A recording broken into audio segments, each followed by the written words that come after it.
আসসালামু আলাইকুম এভরিওয়ান, সবাই কেমন আছেন? আজকে আপনাদের সাথে শেয়ার করব আটা দিয়ে কিভাবে ভ্যানিলা স্পঞ্জ কেক তৈরি করা হয়। এখানে দেখুন আটা নেওয়া হয়েছে 1 কাপ। এবার 1 টেবিল চামচ কর্নফ্লাওয়ার, আমি চামচটা দেখিয়ে দিচ্ছি। এবার বেকিং পাউডার নেওয়া হবে 1 চা চামচ। ব্যাস, এগুলোই আমাদের শুকনো উপকরণগুলো লাগবে। এবার এগুলো চালনি দিয়ে ভালো করে চেলে নিতে হবে, যেন কোনো দানা না থাকে। একেবারে সহজ পদ্ধতিতে আপনাদের বেসিক ভ্যানিলা স্পঞ্জ কেক দেখিয়ে দিচ্ছি। এবার একটি বাটিতে 3টি ডিম নিয়ে নিব। এখানে 2 পাউন্ড কেক তৈরি করছি, তার জন্য লাগবে 3টি ডিম। আর সেম কাপেরই 1 কাপ চিনি। তবে মিষ্টি বেশি খেতে চাইলে ফুল 1 কাপ দিবেন, আর যদি পরিমাণ মতো চিনি বা মিষ্টি খেতে চান তাহলে 1 কাপের একটু কম দিবেন চিনিটি। এবার ফেটিয়ে নেবেন বিটার দিয়ে। যতক্ষণ না সাদা হয়ে আসে ততক্ষণ ফেটিয়ে নিতে হবে। এটি আমি বলছি না প্রফেশনাল স্পঞ্জ কেক। প্রফেশনাল যদি করেন অবশ্যই ময়দা দিয়ে করবেন, তবে আটা দিয়ে করলেও এর টেস্টের কোনো ডিফারেন্স আসে না। সেটাই আপনাদের আমি দেখাবো কিভাবে করবেন। ডিমটি যত ভালো ফেটবেন কেকটি তত স্পঞ্জ হবে এবং নরম থাকবে।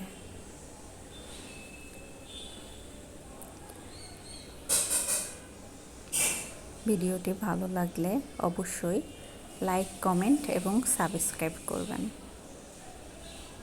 ভালো করে ডিমটি ফেটিয়ে নিতে হবে।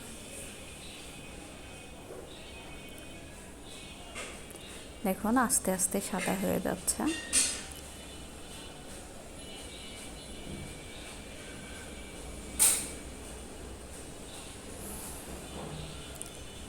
আমি যে ভ্যানিলাটি আজকে রেডি করব সেটি কিন্তু 2 পাউন্ডের বেস। 3টি ডিম দিয়ে কিভাবে সহজেই 2 পাউন্ডের ভ্যানিলা কেক রেডি করতে পারবেন সেটাই দেখাচ্ছি।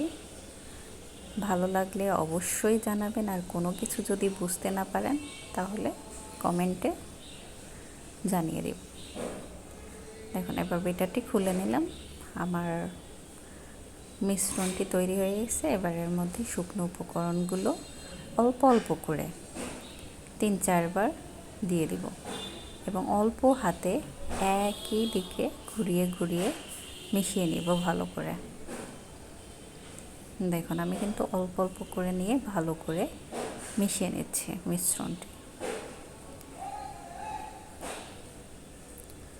যেন কোনো ভিতরে গুঁড়া বা লাম্পস না থাকে। একটু ভালো করে খেয়াল করবেন, বেশি জোরে জোরে ঘোরাবেন না। এখানে আমি স্পিড দিয়ে দেখিয়েছি, তা নাহলে ভিডিওটি অনেক বড় হয়ে যাবে। এই কারণে মনে হচ্ছে যে আমি দ্রুত করছি, বাট এখানে কিন্তু আমি আস্তে আস্তে নরম করে তারপরে মিশিয়ে নিচ্ছি।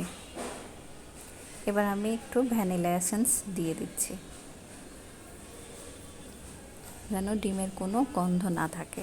এবং যেহেতু কেকটি ভ্যানিলা সেহেতু ভ্যানিলা এসেন্স দিয়ে দিচ্ছি। আপনারা এখানে যে কোনো ফ্লেভার দিতে পারবেন।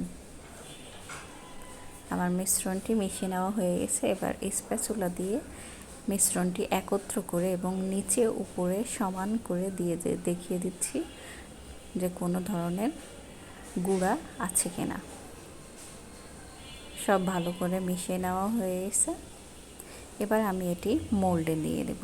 এখানে আমি 9 ইঞ্চি মোল্ড নিয়ে নিয়েছি।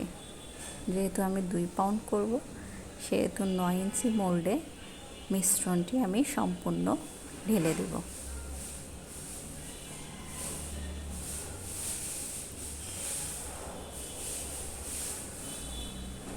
এবার ভালো করে ট্যাপ করে নিয়ে ওভেনে দিয়ে দিব। ওভেনটি আগেই আমার ফ্রি হিট করা ছিল 10 মিনিট।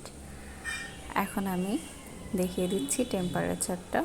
আমি 20 মিনিট দিয়ে দিচ্ছি এবং আমার উপরে টেম্পারেচার ছিল 180 ডিগ্রি। এবার আমার হয়ে গেছে কেকটি। 20 মিনিট পরে বের করে দেখিয়ে দিচ্ছি কেমন হয়েছে এবং কত সহজে কম উপকরণে তৈরি হয়ে গেল ভ্যানিলা স্পঞ্জ কেক। আরও কোনো কিছু যদি জানার থাকে তাহলে আমার কমেন্টে জানাবেন এবং দেখিয়ে দিচ্ছি হাতেও আমার কোনো কিছু ভেজা ভেজা ভাব লাগছে না। ভালো থাকবেন আপনার।